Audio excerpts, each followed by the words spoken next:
করি না।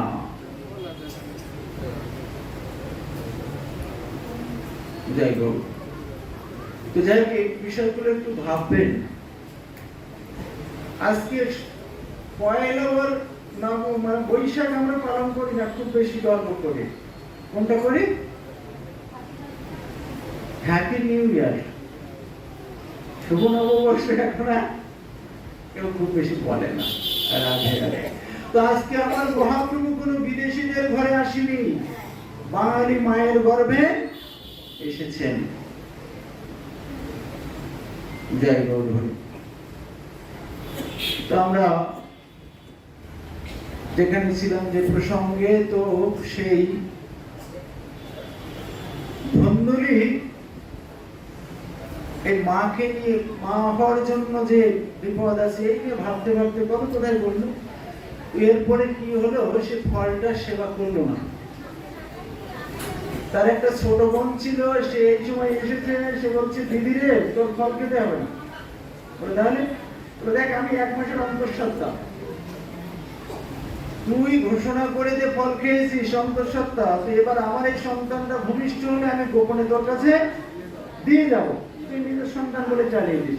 আর আমার তো আগে 4-5টা সন্তান আছে, আমরা তো খুব গরিব, তুই যদি কিছু আমার স্বামীকে পয়সা করে দিতে রাজি থাকিস, তাহলে ও সন্তান দিতে রাজি হবে, অমাত করবে না। বলবো ঠিক আছে। তো ধন্দুলা এইভাবে ঘোষণা করে দিল, ফল খেয়েছি, গর্ভে সন্তান এসেছে, বলে 1 মাস হলে যেমন হয় তেমন কাপড় পেঁচা, ফোন বলে দিস, 2 মাস হলে যেমন হয় বাট সেই রকম কাপড় পেঁচা, তাহলে বুঝতে পারে ফল খেয়েছিস। তো এই যে মাসে ভূমিষ্ঠ হবে বলে দিয়েছে, সুতি কাকার ঘিরে রাখতে হবে, চারিপাশে যেন কেউ না আসে। ধন্দুলির বোনের একটা পুত্র সন্তান ভূমিষ্ঠ হলো, গোপনে রাত্রিবেলায় ছেলেটাকে ধন্দুলির সুতি কাকারে দিয়ে দেওয়া হলো। ধন্দুলি ঘোষণা করলেন, আমার পুত্র সন্তান হয়েছে। আত্মদেবের আনন্দের সীমা এগুলো হবেই তো, এ তো সন্ন্যাসীর আশীর্বাদ, এ তো হতেই হবে। খুব আনন্দ করছে, অনেক দান ধান করলেন। তো ধন্দুলি বলছে, স্বামী সন্তান হয়েছে তো আনন্দের খবর, কিন্তু একটা দুঃখের খবর আছে। বলে কি?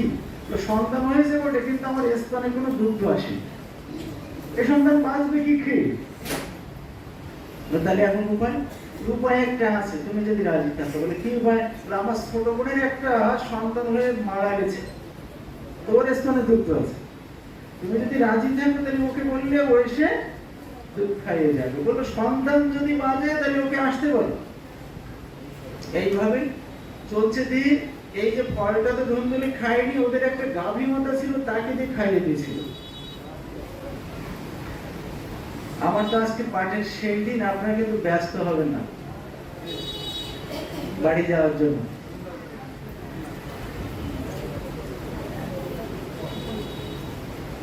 বাড়ি কি জন্য বলছি জানেন? যে কথা বলার জন্য বসেছি সে কথা এখনো যেতে পারিনি।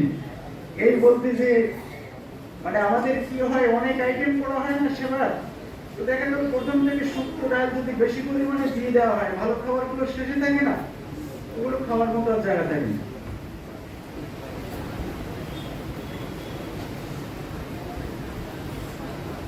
তো সেই ফলটা নিজে না খেয়ে তাদের গাভী মাতাকে খাইয়ে দিয়েছিল। গাভী মাতার একটা বাচ্চা হয়েছে। তা গাভীর বাচ্চা যেমন হয় তেমন হয়নি, ওভাবে একটা মানুষের বাচ্চাই, পার্থক্য শুধু তার কান দুটো, গরুর কানের মতো কান হয়েছে। আত্মদেব তার 2 পুত্রের নামকরণ সংস্কার করলেন, স্ত্রীর নামের সঙ্গে মিল রেখে স্ত্রী থেকে যে পুত্র, তার নাম রাখলেন ধন্দুকারী। আর গাভী মাতা যে বাচ্চাটা প্রসব করেছিল তার নাম রাখলেন গোকর্ণ।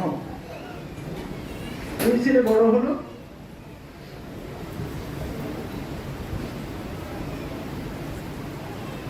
তো 2 ছেলে বড় হয়েছে।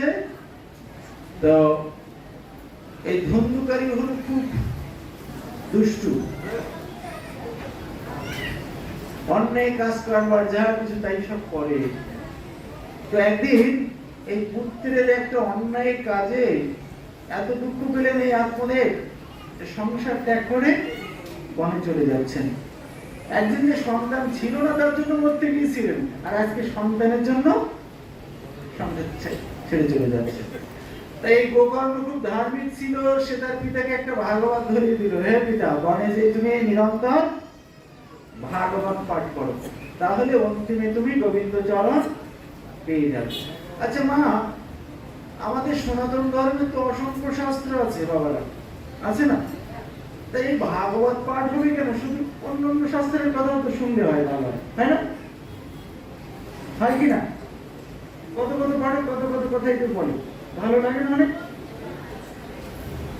ভাগবত এই যে বলা হচ্ছে, আমি কয়েকদিন বললাম, আমাদের বিরক্তি লেগে গেছে না? একেবারে নিরস। তো বলছি এত শাস্ত্র থাকতে ভাগবত কেন শুনবো আমরা? তবে দেখেন গানের ভিতরে জাগতিক যে গান বাজনা হয়, আধুনিক পল্লী ইত্যাদি ইত্যাদি, এই গানের ভিতরে শ্রেষ্ঠ কোনটা?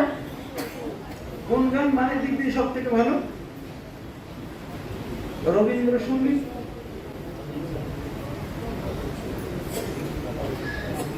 মাঝ ভান্ডারের সেই রবীন্দ্রসঙ্গীত ভালো না? তো আজকে রবীন্দ্রসঙ্গীতের গ্রাহক কয়েকজন? রবীন্দ্রসঙ্গীত কয়েকজন শোনে? বললে কিন্তু মাঝ ভান্ডারে এর যত গ্রাহক, রবীন্দ্রসঙ্গীতের গ্রাহক তত আছে। ধরেন মিষ্টির ভিতরে সন্দেশ সেরা, তা যারা মিষ্টি খাওয়ার জন্য বাজারে যায়, সন্দেশ কয়জনে কেনে? ভেনিপুর গ্রাহক বেশি, কম দামিটাই বেশি কেনে। তো আজকে যে দলের লোকজন কম, সেটা কি ভালো হয় মা? ভালো হয় না, না? যেদিকে লোক বেশি থাকে সেটা ভালো না? ভালো না? একদম বলছেন ভালো না, আপনারা বলেছেন ভালো, আবার বলেন যেদিকে লোকজন বেশি থাকে সেটাই ভালো হয় না? রাতে রাতে এই যে আজকে একটা রেজাল্ট বের হয়েছে না,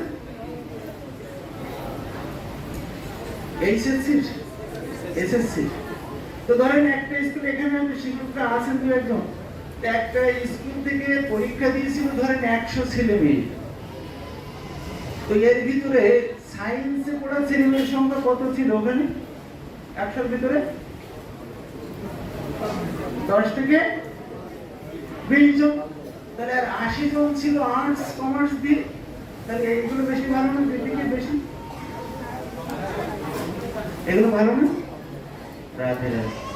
তো রবি ঠাকুর বলছেন কি, বিধাতার সৃষ্টিতে ভালো জিনিসের সংখ্যা অল্প বলেই সেটা ভালো, নইলে নিজের ভিড়ের ঠেলায় সেটা হয়ে যেত মাঝারি। ভালো জিনিসের সংখ্যা অল্প বলেই সেটা ভালো। তো আজকে জগতে ভাগবতের গ্রাহক খুব বেশি হবে না। বাজারে যদি কিবোর্ড প্যাটার্ন ওষুধ বিক্রি করতে এসে ওরা একটা গান লাগিয়ে দেয়, দমদার একটা, তাহলে সেখানে আর লোক ধরবে? ওরা কি খেতে দেবে নাকি? আঁকা বাড়ি যেমন এখানে খাওয়ার ব্যবস্থা, সবাইকে নিমন্ত্রণ করে সেখানে আসছে, ওরা কাউকে নিমন্ত্রণ করতে বাড়ি যায়নি, কিন্তু ওইখানে কিন্তু লোক ভিড়ে, মানে ভিড় ঠেলে আগানোই যাবে না। যাই হোক, তো যাই হোক, তো এই আপদে বনে চলে গেল ধন্দুকারী ভাই, গোকর্ণ তীর্থে চলে গেল, সংসারে থাকলো ধন্দুকারী আর তার মা ধুন্দুলি। তো ধন্দুকারীর অসৎ অভ্যাসে পিতা দেখে যাওয়া সমস্ত বিষয় সম্পদ সব শেষ। মাকে বললো টাকা দাও, নেই, বললো গয়নাকারি যা আছে দাও। মায়ের নাকের, কানের, হাতের যা ছিল সব বিক্রি করে পুত্রের অসৎ অভ্যাসে ব্যয় হয়ে গেল। একদিন মাকে ধরে বেদম প্রহার, মা টাকা পয়সা দিতে পারছে না, বলে বাবা নেই তো কিছু দেওয়ার মতো, বাসন কোসন আছে দাও, তাও বিক্রি হয়ে গেল। মায়ের দিন চিন্তা করলো, এর বাবা তো নেই, কবে না জানি ছেলের হাতে মার খেয়ে আমার মরণ হয়ে যায়। একদিন গভীর রাত্রে তাদের ঘরের পিছন ছিল গভীর পাতকুয়া, সেই পাতকুয়ায় ঝাঁপ দিয়ে আত্মহত্যা করলো। জগতে এমন ছেলে আছে? তো গোকর্ণ তীর্থে বসে জানলেন যে পিতা দেহ রেখেছেন, মাও চলে গেছে। ধন্দুকারী যখন আর কেউ নেই সংসারে, পতিতালয় থেকে 5 জন পতিতাকে এনে সংসারে রাখলেন। তাদের তো পয়সা করে গয়নাকারি না দিলে থাকবে না, নেই তো দেওয়ার মতো কিছু। কি করে? ধনী গৃহ থেকে রাত্রি লুণ্ঠন করে আনে, ডাকাতি করে আনে, এনে 5 জনের মাঝে ভাগ করে দেয়। পাঁচজনের ভিতরে একজন ছিল খুব বুদ্ধিমতী।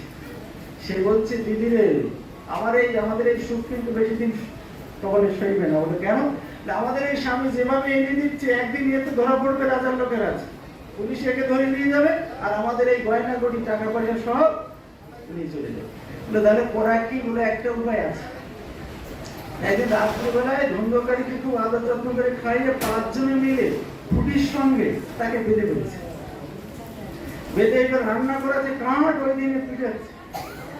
তা মরে না, মাথা ফেটে রক্ত পড়ছে দরদর করে, তবু মরে না। তখন ওই যে উনুনের ভিতরে যে জ্বলন্ত কাষ্ঠ ছিল, একজন ওই জ্বলন্ত কাষ্ঠ এনে ওর মুখের ভিতরে সহজে ঢুকিয়ে দিল, জীবন্ত মুখাগ্নি। মারা গেল ধুন্ধকারী। ঘরের পিছনে একটা বড় গর্ত করে ওখানে মাটি চাপা দিয়ে দিল। সকালবেলায় প্রতিবেশীরা তাদের কাছে ঘোষণা করে দিল, আমাদের স্বামী বিদেশে গেছে, 5 বছর পরে ফিরবে। সবাই তাকে বিশ্বাস করল। গোকর্ণ তীর্থ বসে জানলেন যে ভাই মারা গেছে, মা মারা গেছে, বাবা মারা গেছে। তাদের উদ্দেশ্যে গয়ায় যে বিষ্ণু পাদ পদ্মে পিণ্ড দান করলেন, করে ঘরে ফিরেছেন।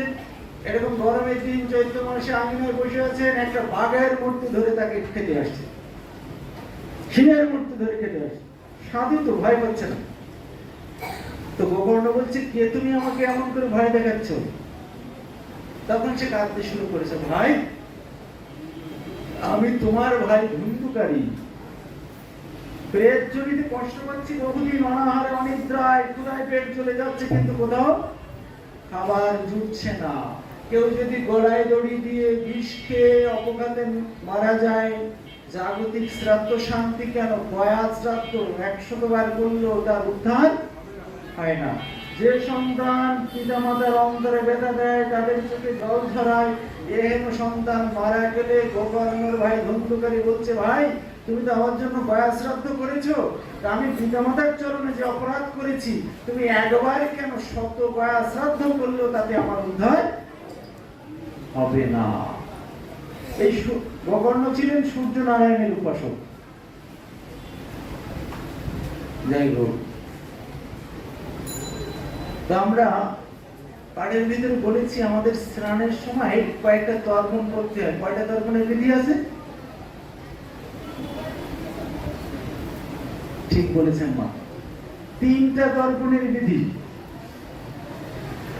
তো প্রথম তর্পণ দেব তর্পণ, এই সূর্য নারায়ণের উদ্দেশ্যে তর্পণ করতে। সূর্য নারায়ণ যদি না ওঠে 1 সপ্তাহ ধরে আর কেউ বাঁচবে না, সকল প্রাণী মারা যাবে। আমার ভগবান কৃষ্ণচন্দ্র দেখেছেন জগতে, সেও সকালে স্নান করে আগে সূর্য পূজা করেছেন। ওম জবা বিষম শঙ্কার শঙ্কাশ্যপেয়ং মহাদ্যতি ভান্ডারিং সর্ব পাপপুণ্য প্রণতস্মি দিবাকরঃ। তা আপনারা যারা জানেন ভালো, যারা জানেন না এটা জেনে নেবেন। এই 3টে তর্পণের প্রথমটাই সূর্য তর্পণ। তা হাতে নাভি সমান নদীতে পুকুরে স্নান করলে নাভি সমান জলে দাঁড়িয়ে হাতে 1 অঞ্জলি জল নিয়ে ওম নমো বিবিশ্বদে বিবস্বতে ব্রহ্মণ ভাস্বতে বিষ্ণু তেজস্বে জগৎ সবিত্রে সূর্যয় সবিত্রে কর্মদায়িনে এষাং অর্ঘ্যম ইং সূর্যায় নমঃ। এভাবে 3 অঞ্জলি জল দিতে হবে সূর্যদেবের উদ্দেশ্যে। তো এই গেল দেব তর্পণ। এরপরে ঋষি তর্পণ। ঋষিরাই আমাদের এই শাস্ত্র গ্রন্থাদি দিয়েছে, তাদের ঋণ আমরা শোধ করতে পারবো না। তো তাদের কাছে যে ঋণী আছে, যদি অন্তত একটু তর্পণ করি, তাহলেও তারা আমাদের প্রতি প্রসন্ন হবে যে আমাদের প্রতি তাদের একটা শ্রদ্ধা আছে। আর পিতৃতর্পণ, পিতৃপুরুষের উদ্দেশ্যে একটা তর্পণ। তো এখানে গোকর্ণ ছিলেন এই সূর্য নারায়ণের উপাসক। সে সকালবেলায় সূর্য দেবের উদ্দেশ্যে তর্পণ আদি করে সূর্য নারায়ণের যখন স্থাপ করেছেন, সূর্য নারায়ণ তার সম্মুখে প্রকট হয়ে গেলেন। হে গোকর্ণ, বলো তুমি কেন আমার স্থাপ করেছো?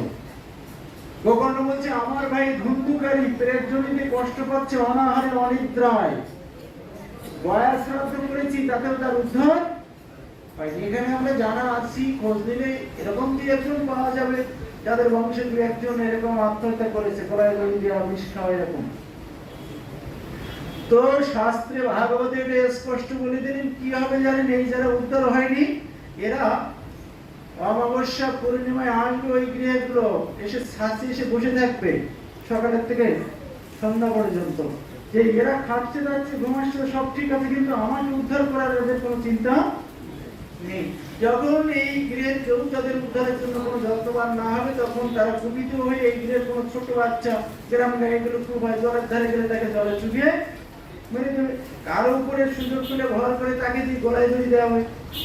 যদি কেউ জানতে পারে তাকে নামিয়ে নিয়ে আসে বলে তুমি কি করলে, তখন দেখবেন এমন অনেক ব্যক্তি পাওয়া যাবে, তারা বলবে আমি যে কখন দড়ি হাতে করেছি গলায় দিয়েছি এর তো আমি কিছু জানি না, মানে তারপরে ভর করে তাকে দিয়ে এইগুলো তারা করায়। তো এতে কি হয়, দেখা গেল এইভাবে একজন মারা গেলে তার যদি উদ্ধার না হয় ওই বংশে এরকম অপঘাতের লাইন লেগে যায়, একজন দুইজন করে অনেকের এইরকম মৃত্যু ঘটে যায়। যাই হোক, তো গোকর্ণ যখন সূর্য নারায়ণের কাছে তার ভাইয়ের এই প্রেতজনি থেকে উদ্ধারের উপায় জানতে চেয়েছেন, তখন এই সূর্য নারায়ণ বললেন একমাত্র এই সপ্তাহব্যাপী ভাগবত জ্ঞান যজ্ঞে ছাড়া তোমার এই ভাইয়ের উদ্ধার হবে না।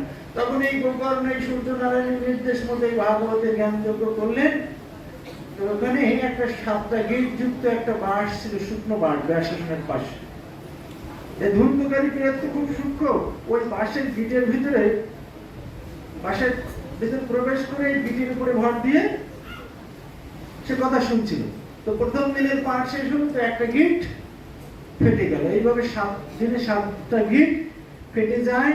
বৈকুণ্ঠ থেকে একটা রথ আসে তাকে নেওয়ার জন্য, একটা দিব্য দেহ লাভ করে গোকর্ণের ভাই ধুন্ধুকারী সে বৈকুণ্ঠে যখন চলে যাচ্ছে, ঠিক এমন সময় গোকর্ণ সেই বৈকুণ্ঠ দূতদের কাছে জিজ্ঞাসা করেছে, ওহে বৈকুণ্ঠ দূতগণ, এখানে ভাগবত তো শুধু আমার ভাই ধুন্ধুকারী সে একা শ্রবণ করেনি, সবাই তো শ্রবণ করেছে, তা আপনারা একটা রথ এনেছেন শুধু আমার ভাইকে নিতে, আর কারো নিচ্ছেন না যে? তখন বৈকুণ্ঠ দূতগণ বলছে, এই ভাগবত শ্রবণ করতে গেলে শ্রোতাদের যে বিধি নিয়ম মেনে এই কথা শ্রবণ করতে হয়, সেই বিধি অনুযায়ী একমাত্র তোমার ভাই ধুন্ধুকারী শ্রবণ করেছে, তাই শুধুমাত্র তারই বৈকুণ্ঠ যাওয়ার এই ভাগ্য হয়েছে, আর কারো হয়নি। এই কথা দিয়ে আমাদের সূচনা ছিল যে পাঠক নির্বাচন করি আমরা, কিন্তু শ্রোতাদের তো কোনো নির্দেশনা থাকে না। তাই কেন 60,000-এর ভিতরে একজন গিয়েছিল পক্ষ লাভ করে, বাকিদের হয়নি, সেই কথাটা বলতে যে এই কথাগুলো বলা। তখন গোকর্ণ জিজ্ঞাসা করছে, এই শ্রোতাদের শ্রবণ করতে গেলে ভাগবত কি বিধি নিয়ম মেনে শ্রবণ করতে আমরা তো এটা জানি না, তাহলে কৃপা করে এ বৈকুণ্ঠ দূতগণ আপনারা একটু আমাদের বলে যান, এই যারা শ্রোতার সারিতে থাকবে তাদের কি বিধি নিয়ম পালন করে শুনতে হবে।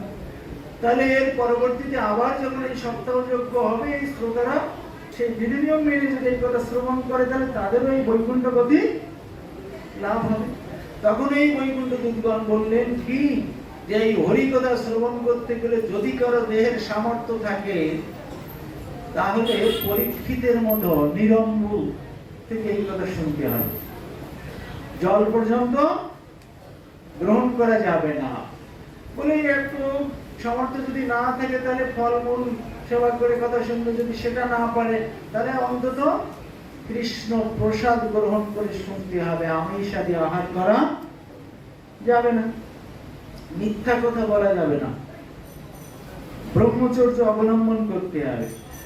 তা নিয়ম সভার ব্রতের মতো অনেক বিধি নিয়মের কথা বললেন, যে এইভাবে এই বিধি নিয়মে যদি কেউ এই ভাগবত শ্রবণ করে, তাহলে তারও সে মোক্ষ লাভ হবে। শুধু ভক্ত সজ্জন।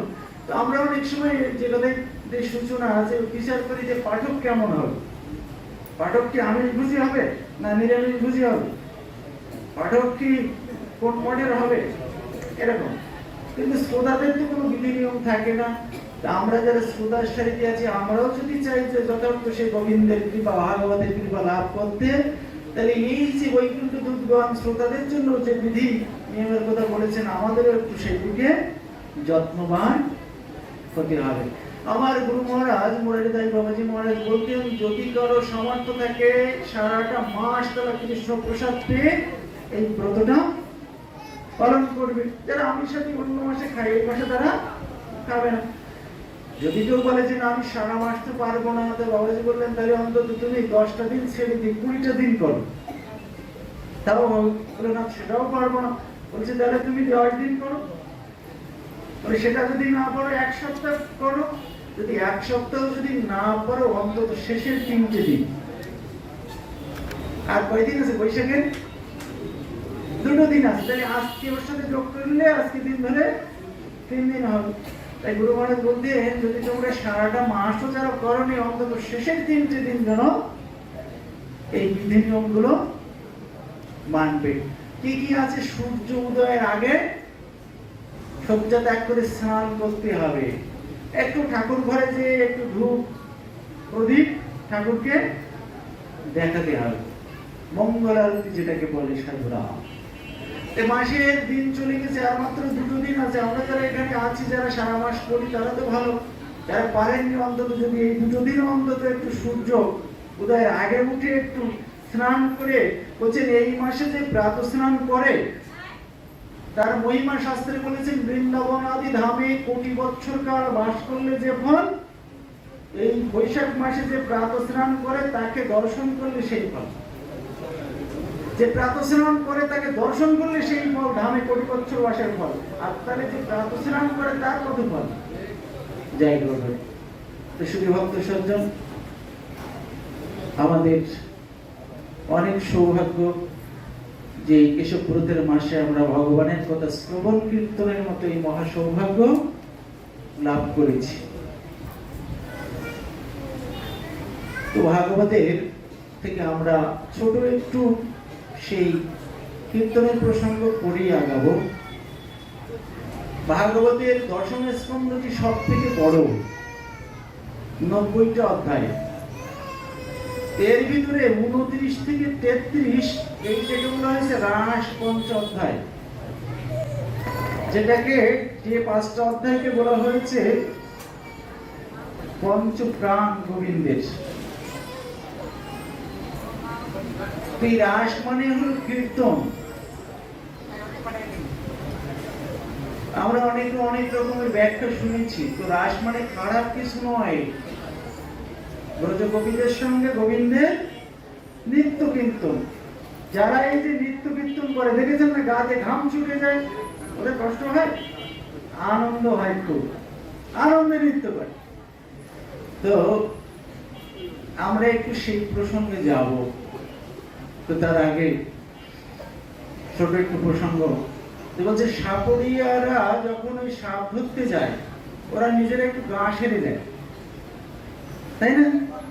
যাতে ভুল করে যদি সাপে ওদের কামড় দিয়ে দেয় তাহলে ওদের যাতে বিষে ক্রিয়া না করে। তা গোবিন্দের এই যে লীলার কথায় আমরা এবার শ্রবণ করতে যাচ্ছি, আমাদেরকে একটু গা সেরে বসতে হয়। সেটা কিরকম? এই লীলাটাকে যদি আমরা প্রাকৃত বুদ্ধি করি তাহলে আমাদের অপরাধ হয়ে যাবে। গোবিন্দ করেছিল, তাহলে আমরা কেন পারবো না? হবে না। তাই এই লীলার শুরুতে গোস্বামী পাদ শ্লোক দিয়েছেন, ভগবান পিতারাত্রি শারদোৎফুল্ল মল্লিকা ভিক্ষাং রণন্তুং যোগমায়া উপস্থিতম। লীলাটা কে করেছেন? ভগবান, যিনি কর্তুম অকর্তুম সর্বদা সমর্থিক ভগবান, যিনি হয়কে নয় করতে পারেন, নয়কে হয় করতে পারেন। আমরা যেমন চোখ দিয়ে শুধু দেখি, চোখ দিয়ে খেতে পারি, কিন্তু পুরীতে জগন্নাথ ধামে যাবেন দর্শনে ভোগ। এরকম মন্দিরের দরজা বন্ধ করা হবে না, পান্ডারা বড় বড় ব্যাগ নিয়ে যাবে, পাঁচ বাঁধানো আছে, এপাশে একজনের কাঁধে ওপাশে একজন, মাঝখানে ব্যাগ ঝুলছে। ওই জগন্নাথের সম্মুখে যেয়ে একটু দাঁড়াবে, জগন্নাথ দর্শন করবেন, ওতেই ভোগ। জগন্নাথ দেখলেই ভোগ হয়ে যায়। তাই ভোগ। এই লীলাটা করেছেন কে? ভগবান। এতে যদি প্রাকৃত বুদ্ধি করি আমাদের ভুল হয়ে যাবে। তা আমরা যারা সংসারী মানুষ, আমরা আমাদের সব বিচার বিবেচনা আমাদের মতো করে করি। এত সংসারে জ্বালা যন্ত্রণা, তবু একটু গোবিন্দের দিকে মন আসতে চায় না। এখনো অনেক কিছু পাওয়ার বাকি আছে। বলো বয়স কত হয়েছে? বলো 60, 70। তাহলে একটু হরিনাম করুন, মালা একটু জপ করুন। মহাপ্রভু বলেছেন না হরিনাম করতে একটু করুন, তবুও সময় হয় না।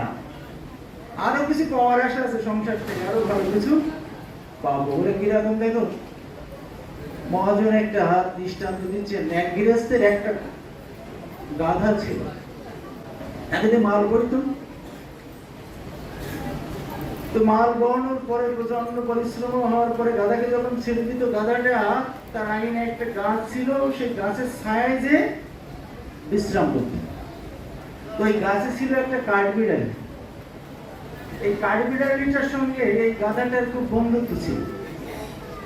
এই গাধাটা যখন ওই গাছতলায় যে বিশ্রাম নিত, কাঠবিড়ালিটা গাছ থেকে নেমে আসতো, এসে দুইজন সুখ দুঃখের কথা বলতো। এই গাধাটা প্রায় কাঠবিড়ালিকে বলতো, আমার এই মনিব আমাকে যে খাটায়, আমি আর এই মনিবের কাছে থাকবো না, চলে যাবো এখান থেকে। রোজই এইরকম বলে, কিন্তু যায় না। রোজই কাঠবিড়ালির সাথে বলে, আমি আর থাকবো না এই মনিবের কাছে, আমি এখান থেকে চলে যাবো, কিন্তু যায় না। কাঠবিড়ালিটা একদিন বিরক্ত হয়ে বলছে, বন্ধু রোজই তুমি বলো থাকবো না, চলে যাবো, থাকবো না, চলে যাবো, কিন্তু যাও তো না, আছো কেন? কাঠবিড়ালিটা তখন কি বলছে, শুনুন, বলো আছি তো একটা কারণ তো আছেই, না আমি তো চলে যেতাম। বলে আমি তোমার বন্ধু, কি কারণ আমাকে একটু তুমি বলবে না? বলে খুব গোপনীয় বিষয়, বলো তো আমাকে একটু বলো না। তো বলছে, আমার এই মনিবের একটা যুবতী সুন্দরী মেয়ে আছে, দেখে যাও। তাহলে দেখেছে তো, আমি নাই প্রায় চেয়ার নিয়ে এসে বসে, মাথায় চুলা ছড়ায়, উঠানে দিনের কতটা সময় কাটায়, দেখতে কেমন? খুব সুন্দর। বলছে, আমার এই মনিবের স্ত্রী তার ওই মেয়েকে যখন কোনো কাজের কথা বলে, ওই মেয়ে খুব অলস, কাজ করতে চায় না। মা যদি বলে, মানে এই কাজটা করে দে, কিন্তু ও করতে চায় না।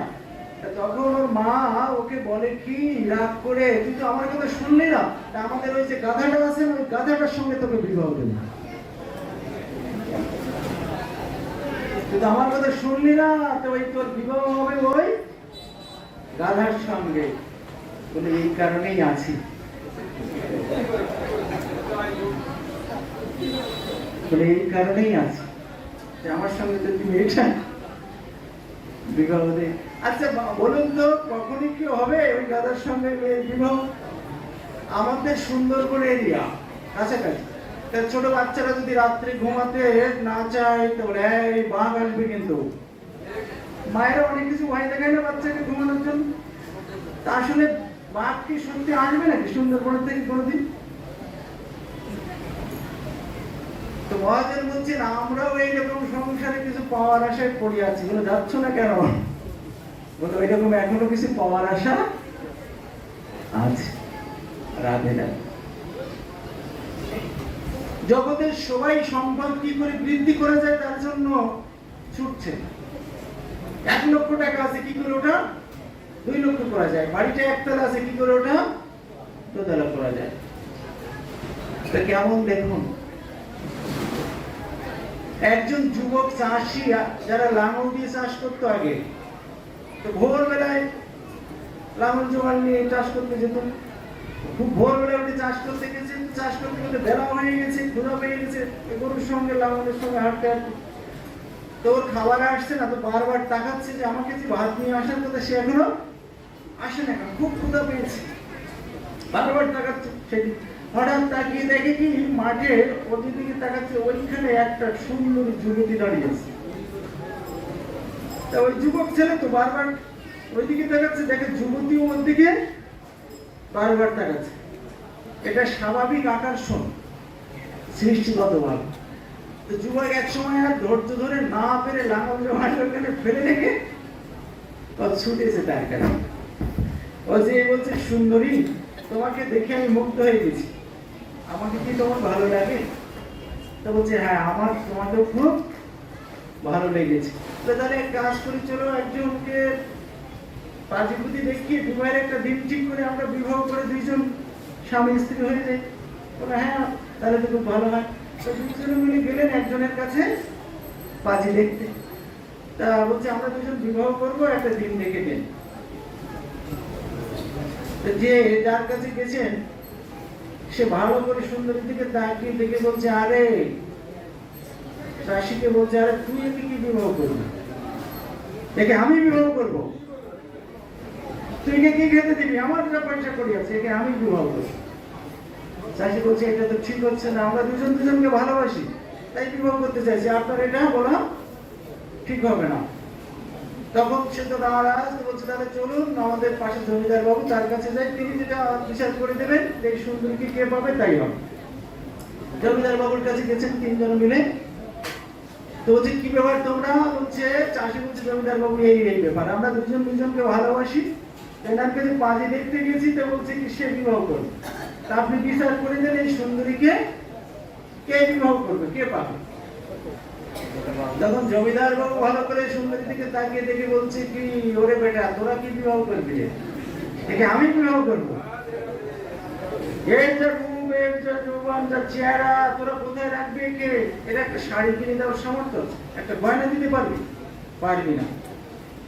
তখন এইবার ওই সুন্দরী বলছে কি, জমিদার বাবু আপনার শক্তি সামর্থ্য আছে, পারেন জোর করে আমাকে বিবাহ করতে, কিন্তু আমার একটা শর্ত আছে। বলে কি শর্ত?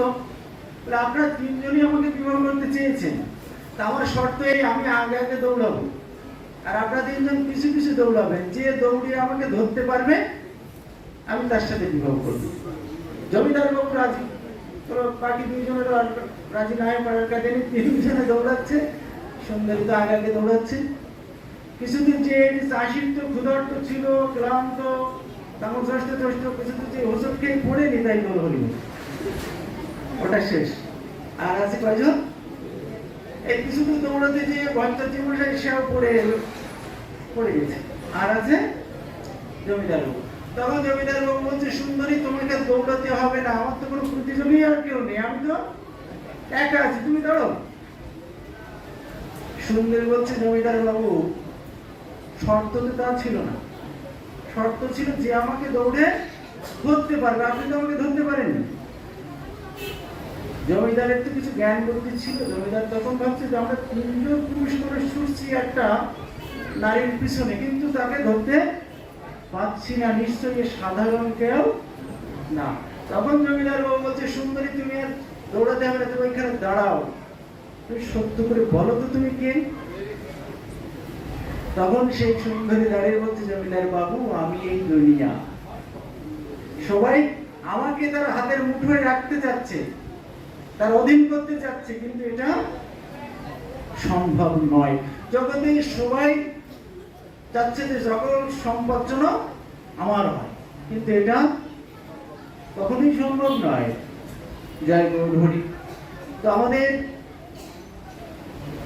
কৃষ্ণ যেদিন গোচারণ লীলা শুরু করেছিলেন, ব্রজবাসী সেই বাচ্চা বাচ্চা মেয়েগুলো তাদের খুব দুঃখের কারণ হলো। কেন?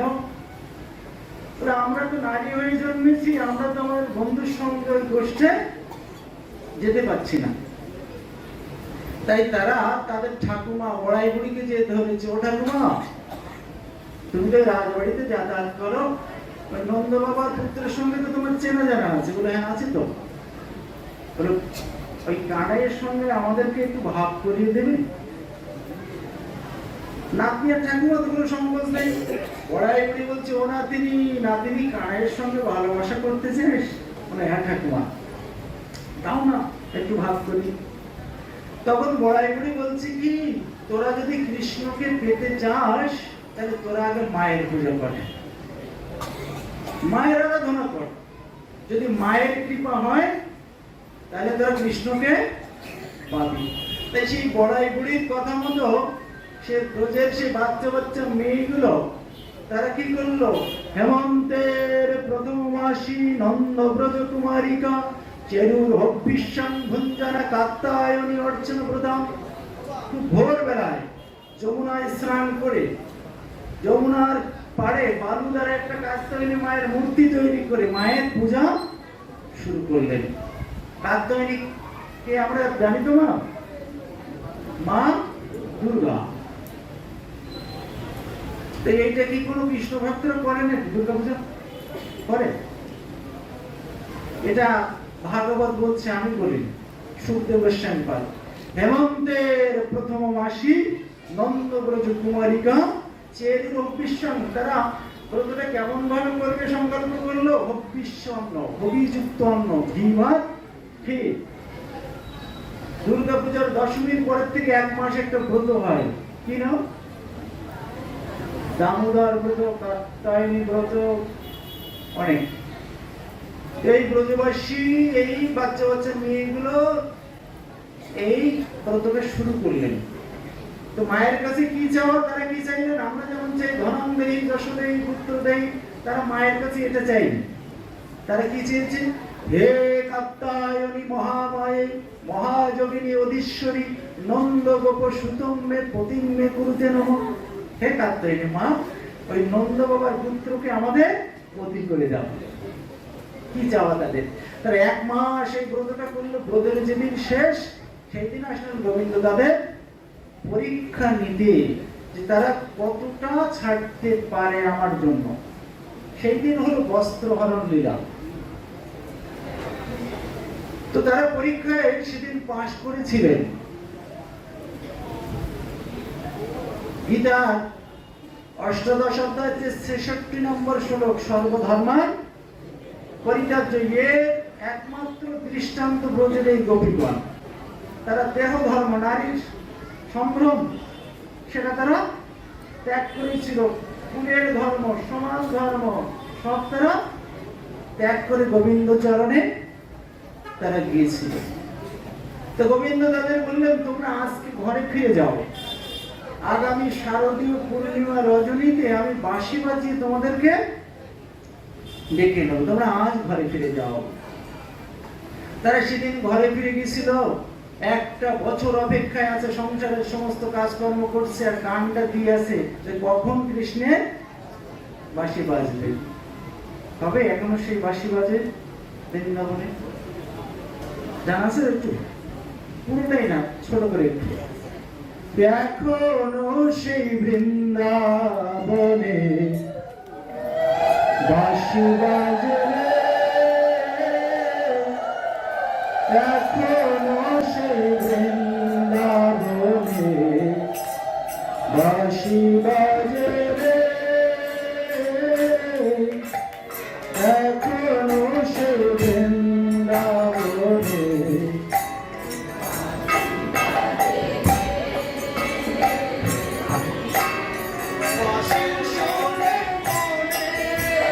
হরিবল হরিবল।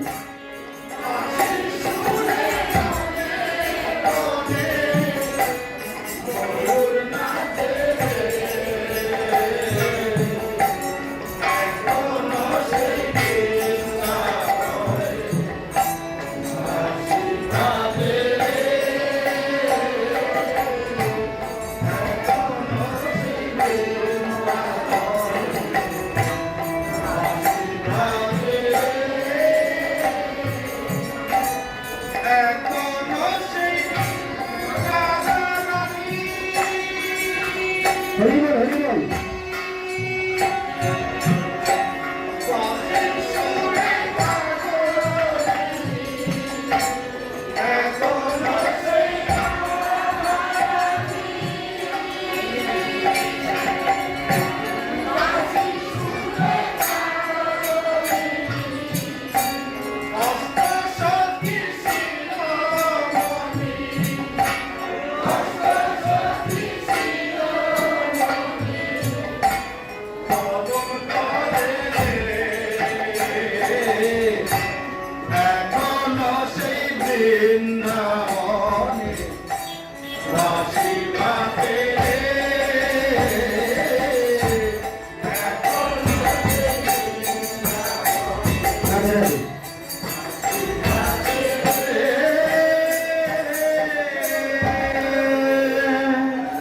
যা বলার জন্য বসেছিলাম সব পকেটে করে ফিরে যেতে হবে। আপনারা তো এত সময় দেবেন না আমাকে, এই জন্য কীর্তন এত বেশি যেতে পারছে। তো তারা 1টা বছর সংসারের সমস্ত কাজকর্ম করেছে আর কানটা পেতে আছে কখন কৃষ্ণের বাঁশি বাজবে। তো আজ সেই বাঁশি বেজে উঠেছে। রাধারানী বলছে, সখীরে মিউজিক ছোট করে একটু চলুক। কোন বা কুঞ্জে বাঁশি বাজিল রে, বাঁশি মোর বল ধরো না বাজিও আরো, প্রাণটুকু ছিল বাকি তাও বুঝি যাবে সখী। বাঁশি বুঝি এবার প্রাণটাকেও নিয়ে যাবে। আকাশ বাতাস মথিত করি বাঁশি ছুটে যায় যাবত নগরী। বাঁশি সুন্দরীদের কানে পৌঁছালো, ললিতা শীঘ্র চলো, বিশাখা বিশাখা তোমার লাগি শ্যাম বসি একাকী, শীঘ্র চলো। তারা দলে দলে ছুটেছেন। এখানে পদকর্তা অপূর্ব পদ দিয়েছেন, বলে রাই সাজে বাঁশি বাজে না পড়িলে রাই সাজে বাঁশি বাজে না পড়িলে কি করিতে কি যে করে সবই হয় ভুল। কি করিতে কি যে করে সবই হয় ভুল। আই সাজে বাঁশি বাজে না পড়িলে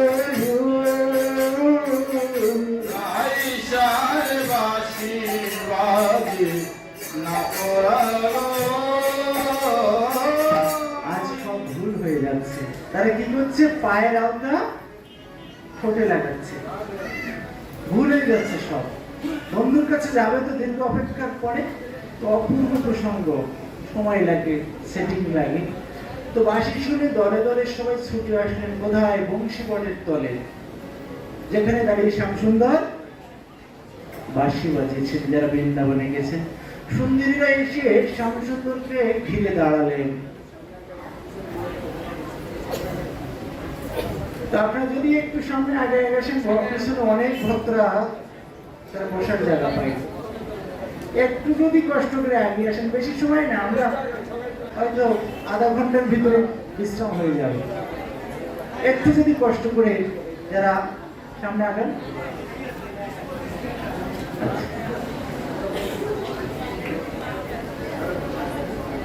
তো মায়েরাও কষ্ট পাচ্ছে। তো গোবিন্দ বলছেন স্বাগতং মহাভাগ প্রিয়ং কিং করবানিবা। হে সুন্দরীগণ, এই বৃন্দাবনে তোমাদের আগমনের জন্য তোমাকে স্বাগত জানাই।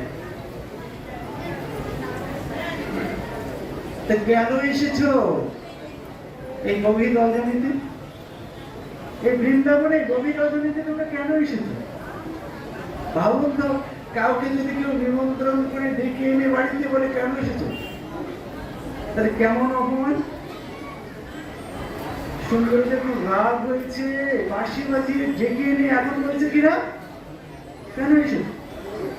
তারা তো অবলা, মুখে বলতে পারছে না, ভিতরটা চলে যাচ্ছে। তারা রাগে বই প্রকাশ করছে কি করে? দাঁত দিয়ে ঠোঁট কামড়ে ধরেছেন, পায়ের বৃদ্ধাঙ্গুল দিয়ে বৃন্দাবনের ওই বালু করছে। কৃষ্ণ থেকে মুখটা বৃন্দাবনের দিকে ঘুরে নিলেন। শ্যামসুন্দর বলছে, ও তোমরা বুঝি বৃন্দাবনের শোভা দেখতে এসেছো? তো এই রাত্রিবেলায় কি শোভা দেখবে? ঘরে ফিরে যাও। অনেক কথোপকথন সুন্দরী রকম কষ্ট করে বলছে, ও শ্যামসুন্দর কেন এসেছি জানো? বলে কেন? বলে চোর ধরতে এসেছি। বলে বাবা, চোর ধরতে এসেছো? তো তোমাদের কি চুরি হয়েছে গো? ব্রজগোপীরা বলছে আমাদের মন চুরি হয়েছে। বলে বাবা, এতদিন শুনেছি মানুষের অর্থ করি চুরি হয়, গয়নাগাড়ি চুরি হয়, মন চুরি হয়, এমন তো শুনিনি। ভারী আশ্চর্য। তো তোমাদের মনটা কিভাবে চুরি হলো যদি বলতে, কে চুরি করলো? সুন্দরীরা গোবিন্দের হাতের বাঁশির দিকে তাকিয়ে বলছে, ওই তোমার হাতের ওই বাঁশি আমাদের মন চুরি করেছে। কি বললে? আমার বাঁশি তোমাদের মন চুরি করেছে? কোনো প্রমাণ আছে? কোনো সাক্ষী আছে যে বাঁশি মন চুরি করেছে? আছে তো, সাক্ষী তো আমাদের পথ দেখিয়ে তোমার কাছে নিয়ে এসেছে। তাদের কানে ছিল লম্বা দুল। কিছু কিছু মায়েরা পরে না এরকম লম্বা দুল, হাঁটতে লাগলে এরকম ঝোলে। জবল আলো কুণ্ডলাম, ভাগবত বলছেন। বলছে আমাদের এই কর্ণের দুল তোমার বাঁশি যখন কানের ভিতর দিয়ে হৃদয়ে প্রবেশ করে মনটাকে চুরি করে আনে, তখন এই দুলটা দেখেছি। আর সে বলেছে কি এই পথে চলো, এই পথে গেলে সেই চোরের দেখা পাবে। তা আমরা যখন চোর ধরতে ছুটেছি তখন এই দুলটা আগে আগে দুলেছে আর বলেছে এই পথে চলো, এই পথে চলো, এই পথে গেলে গোবিন্দের দেখা পাবে। সে পাশ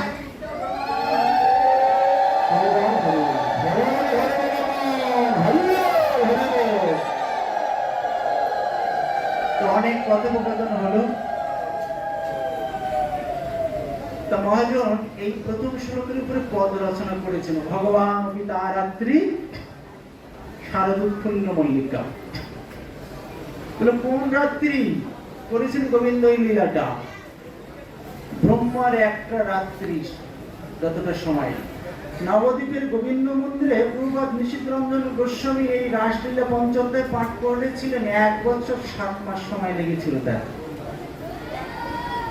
আমার সাপ্তাহিক ভাগবত কিশোর গোস্বামী জিজ্ঞাসা করেছিলেন তার গুরুদেবের কাছে যে লীলাটা আপনার বর্ণনা করতে 1 বছর 7 মাস সময় লেগেছে, গোবিন্দের এই লীলাটা করতে কত সময় লেগেছিল? বলে 2000 যুগের রাত্রি একসঙ্গে করলে যত সময় হবে। যাই হোক, তা আসুন আমরা একটু পদশ্রবণ করে আসি। শারদ চন্দ্র পবন মন্দ,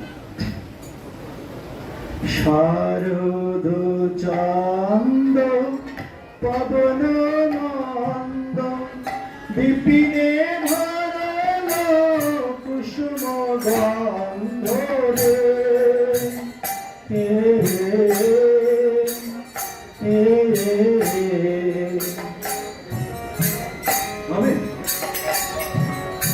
শারদ চন্দ্র পবন মন্দ, বিপিনে ভরলো কুসুম গন্ধ রে।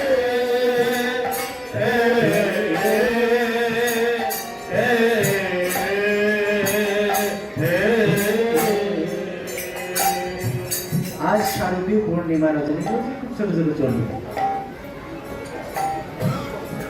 চাঁদ উঠেছে আকাশে,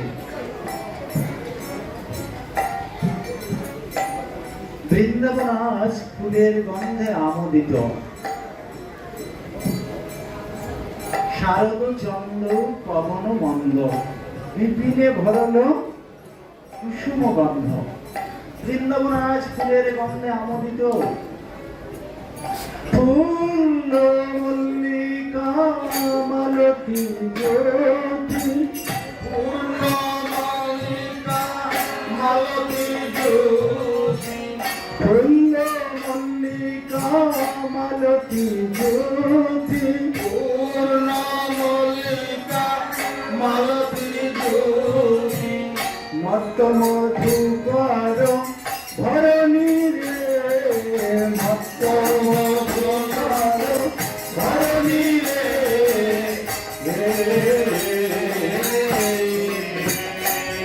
এই ফুলে ফুলে ভ্রমর গুনগুন করে, ফুলে ফুলে ভ্রমর গুনগুন করে, ফুলে ফুলে ভ্রমর গুনগুন করে।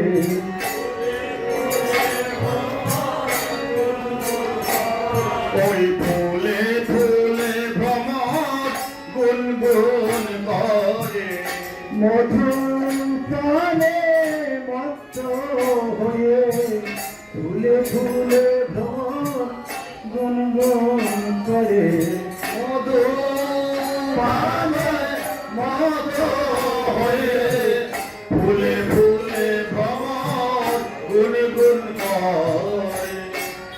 ওই বৃন্দাবনের কালো ভ্রমর তারা গুন গুন গুন গুন গান গাইছে।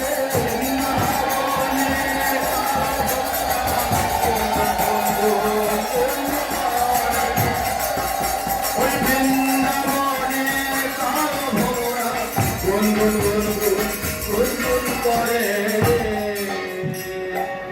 লাখে লাখে ঝাঁকে ঝাঁকে তারা কৃষ্ণ গুণ গান হয়েছে। হেরো তোরাতি কৈসন ভাতি, শ্যাম মোহন মদনে মাতি রে,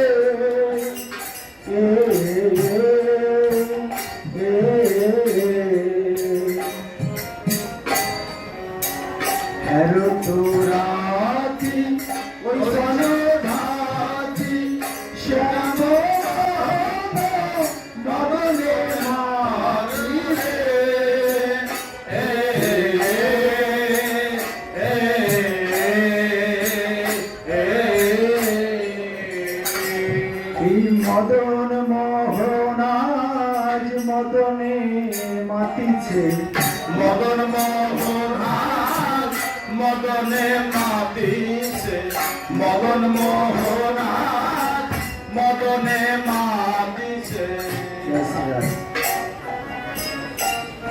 তো আমাদের সময় বৃষ্টি, এটা আমরা বেশি দূর যেতে পারবো না, এ পদের এখানে তো অপূর্ব পথ। তো কি হলো, কথোপকথন হচ্ছে ওর সঙ্গে। শ্যামসুন্দর বলছে আমি তোমাদের রাধারানীর সঙ্গে নাচবো, আমার বড় অন্তরের স্বাদ। লোকেরা বলছে কি বললে, রাধারানীর সঙ্গে নাচবে? এটা রাখালে ভেঙেই করে নাচে না, এটা নটিনী সমাজ, নাচ শিখে আসতে হয়। আজকে তোমাকে ভালো করেই জব্দ করে দেবো। এখন কেমন আগে শোনাবে? ও নাগর টেরে টেরে হারায়ে রায় মায়ারে রে, ও নাগর টেরে টেরে হারায়ে রায় মায়ারে রে, হারায়ে রায়। ও নাগর টেরে টেরে হারায়ে রায় জয় রে।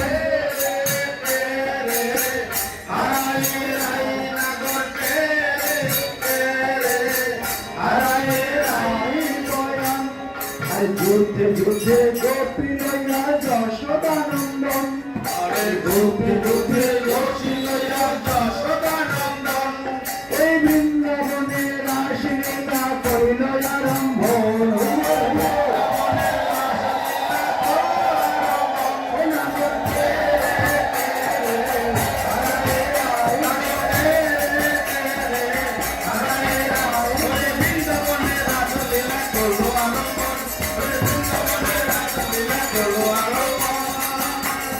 আরে কেহ নাচে কেহ গায়ে কেহ ধরে তান,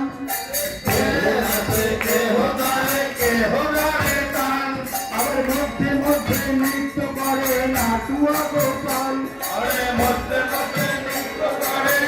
ও নাগর টেরে টেরে হারায়ে রায়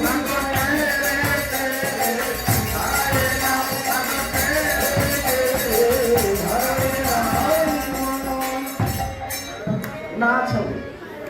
শর্ত দেওয়া কি হচ্ছে, তো শ্যামসুন্দর বলছে রাধারানীর সঙ্গে নাচবে।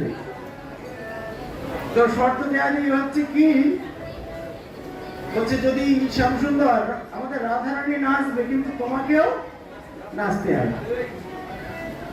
বলে নাচে যদি তুমি হেরে যাও রাধারানীর সঙ্গে তাহলে কি হবে? আমি যদি হেরে যাই আমার হাতের এই বাঁশি দিয়ে দেবো আমি, আর যদি তোমাদের রায় ঝুলি হেরে যায় তাহলে কি